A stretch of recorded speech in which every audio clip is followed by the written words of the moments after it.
আপনারা ইতোমধ্যেই জেনে গেছেন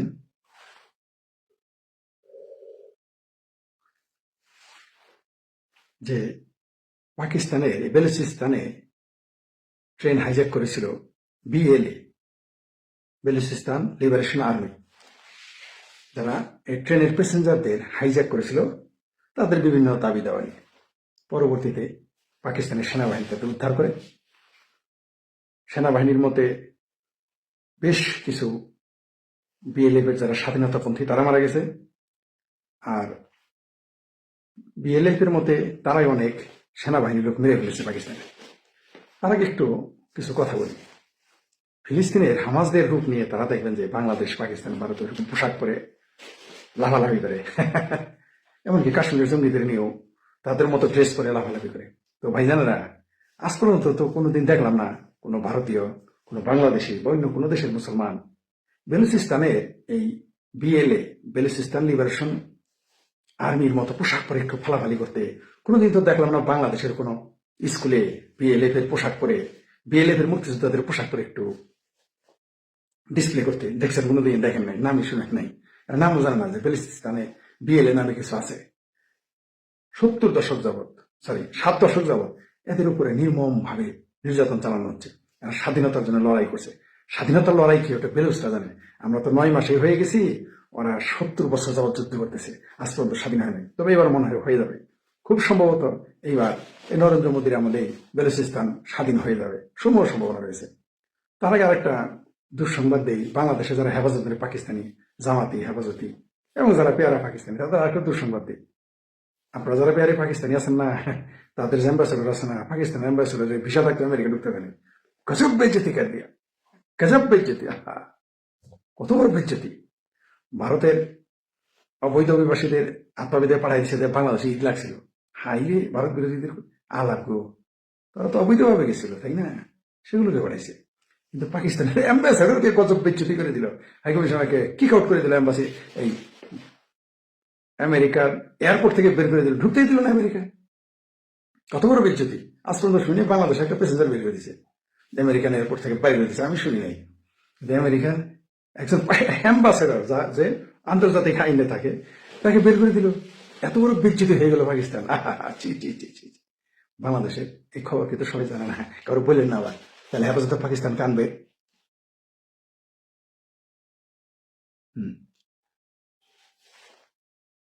জি, অবশ্যই তাড়াতাড়ি হবে, এইবার হয়ে যাবে। অবশ্যই আমরা চাই বাংলাদেশ দ্রুত বের হয়ে আসুক, দ্রুত স্বাধীন হোক, আমরাও এটা চাই।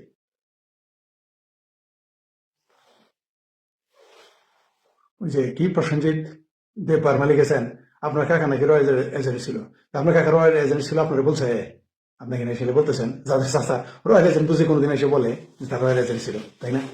কি এই সমস্ত পোস্ট করেন, কমেন্ট করার আগে 2 বার চিন্তা করেন। আপনার চাষার পোস্ট আইন লিখে দেন আমাকে, এই সমস্ত মিথ্যা কথা বলেন। আপনার চাষা রয়্যাল এজেন্ট ছিল, আপনি জানেন।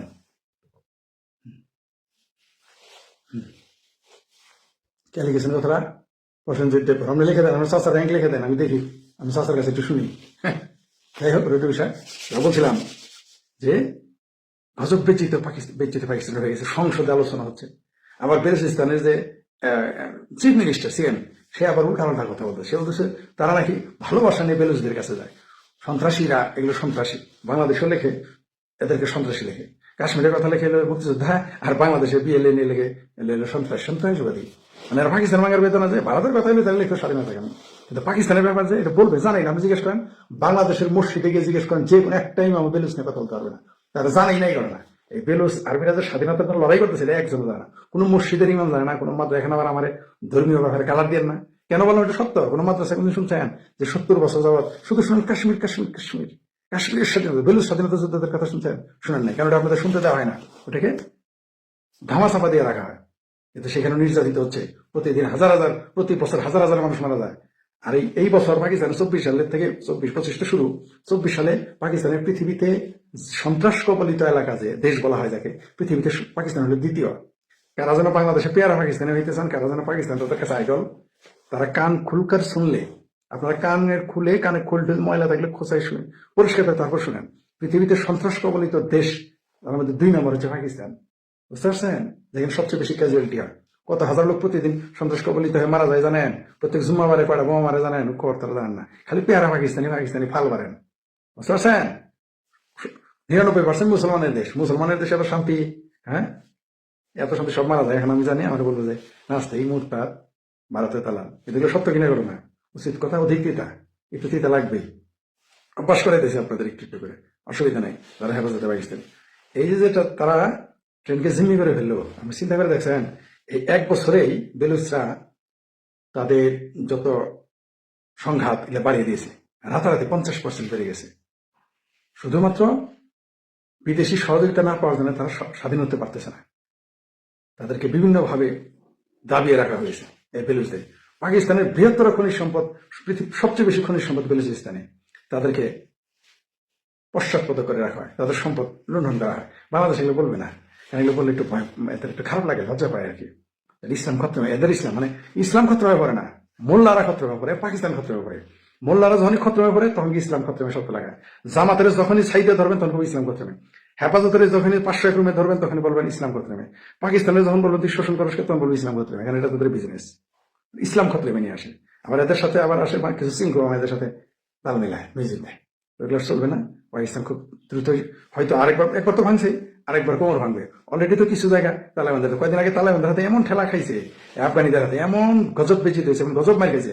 পাকিস্তানে তো বিমান হামলা করে নাদি শিশু মারত, আর তালেবানরা এসে তাদের সৈন্যদের এক্সাইজ করে, পাকিস্তানি সৈন্যদের এক্সাইজ করে। পাকিস্তানের কোনদিন শুনছেন কোন যুদ্ধে জিততে পারছে? নিরীহ মানুষ মারা ছাড়া পাকিস্তান কোনদিন কিছু করতে পারছে? পাকিস্তানি সৈন্যরা বাংলাদেশে 30 লক্ষ নিরীহ মানুষ হত্যা করছে এই পাকিস্তানি সৈনিকরা। আফগানিস্তানে বোম মারছে, বিমান দিয়ে নিরীহ মানুষ মারছে। আর আফগানে কি হচ্ছে? সরাসরি সৈন্য মারছে। পাকিস্তানের 95,000 সৈন্য রক্ষা পাইছে এই ভারতের কারণে। আবার লম্বা লম্বা কথা ভারতের বিরুদ্ধে লাগা, হেফাজতে পাকিস্তানিরা। ভারত যদি এদের না যেতে দিত, একটা সৈন্য জীবিত যেতে পারতো না। সবগুলো মুক্তিযোদ্ধার হাতে এবং বাংলাদেশের জনগণের হাতে মহিলা লাগায় এরা মরতো, কিন্তু ভারত এদের সেভ করে দিছে।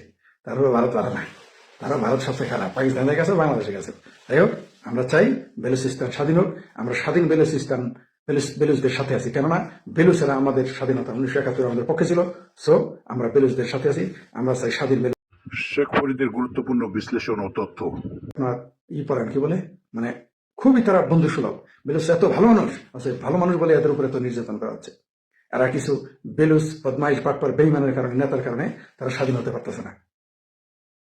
আর ওই পাঞ্জাবিরা গিয়ে এদের জোর করে, কোথায় পাঞ্জাব আর কোথায় বেলুচিস্তান, এরা গিয়ে তাদের জোর করে শাসন করে, সব খনিজ সম্পদ লুটপাট করে নেয়। তো জনগণ সচেতন হয়ে গেছে, যেহেতু তারা আমাদের বাংলাদেশের মুক্তিযুদ্ধের, আমাদের সৃষ্টি, আমাদের স্বাধীনতার পক্ষে ছিল, সুতরাং আমরা তাদের স্বাধীনতার পক্ষে থাকবো।